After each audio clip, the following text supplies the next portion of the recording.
আসসালামু আলাইকুম এভরিওয়ান, কেমন আছেন? 2-3 দিন আগে আমি এই কেকের একটা ছবি শেয়ার করেছিলাম। তো তখন কয়েকজন আপু কমেন্ট করেছিল যে আপু এই কেকের একটা রেসিপি শেয়ার করবেন প্লিজ। তো আজকের ভিডিওতে আমি সেই আপুদের জন্যই এই কেকের রেসিপিটা শেয়ার করছি।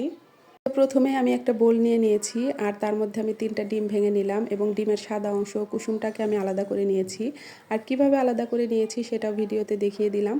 তো তারপর আমি সাদা অংশটাকে একটা ফোম তৈরি করে নেওয়ার চেষ্টা করেছি একটা বিটারের সাহায্যে, কিন্তু বিটার দিয়ে না হওয়ার কারণে আমি আবার একটা ডাল ঘোটনা ব্যবহার করে এটাকে ফোম তৈরি করে নিলাম।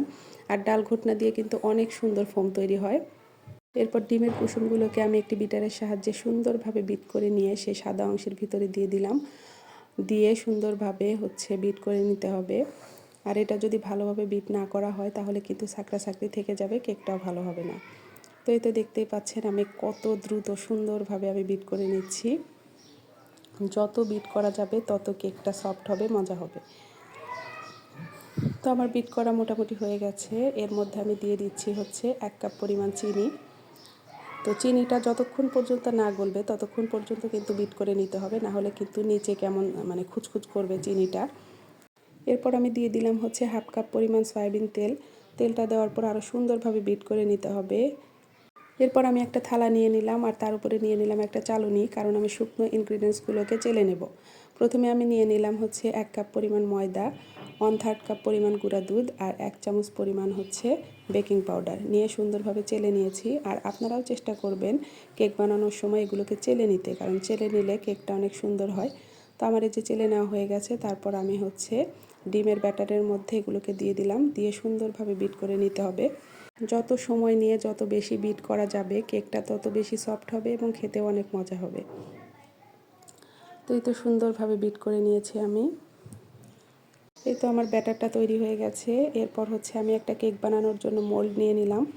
আর এই মোল্ডের গায়ে সুন্দরভাবে অয়েল ব্রাশ করে নিতে হবে। যেহেতু আমার ব্রাশ নেই তাই আমি হাত দিয়েই কাজটা সেরে নিলাম।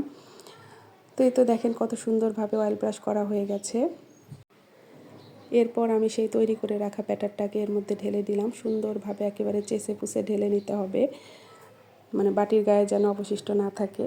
তারপর আমি এটাকে ড্যাব ড্যাব করে যে বাবলগুলোকে সুন্দরভাবে সেট করে নিচ্ছি, কারণ বাবল থাকলে কেক ভালো হবে না। আর আমি কেকের উপরে দিয়ে দেওয়ার জন্য কেটে নিয়েছি কাঠবাদাম, তারপর চেরি, তারপর কিশমিশ। আপনারা চাইলে আরও অনেক কিছু অ্যাড করতে পারবেন। তো তারপর আমি ব্যাটারের উপরে কেটে রাখা ইনগ্রিডিয়েন্টসগুলোকে দিয়ে দিলাম। এগুলো দিলে কেকটা অনেক বেশি মজা হয়। দেখতে পাচ্ছেন কত সুন্দর হয়েছে। তারপর চুলায় আমি একটা প্যান বসিয়ে দিলাম, তার মধ্যে একটা ঢাকনা বসিয়ে দিয়েছি। আমি সরাসরি দিব না, এই ঢাকনাটার উপরে আমি মোলটাকে বসিয়ে দিলাম। দিয়ে তারপরে যে আমি পাত্রটার ঢাকনা দিয়ে দিলাম, আর ঢাকনার গায়ে যে ফুটোটা ছিল এটা আমি টিস্যু পেপার দিয়ে বন্ধ করে নিয়েছি।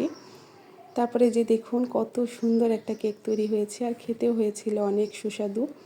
আপনারা এভাবে তৈরি করে নিতে পারেন কেকটা। তো আজকের ভিডিও এই পর্যন্তই। ভালো থাকবেন সবাই। আল্লাহ হাফেজ।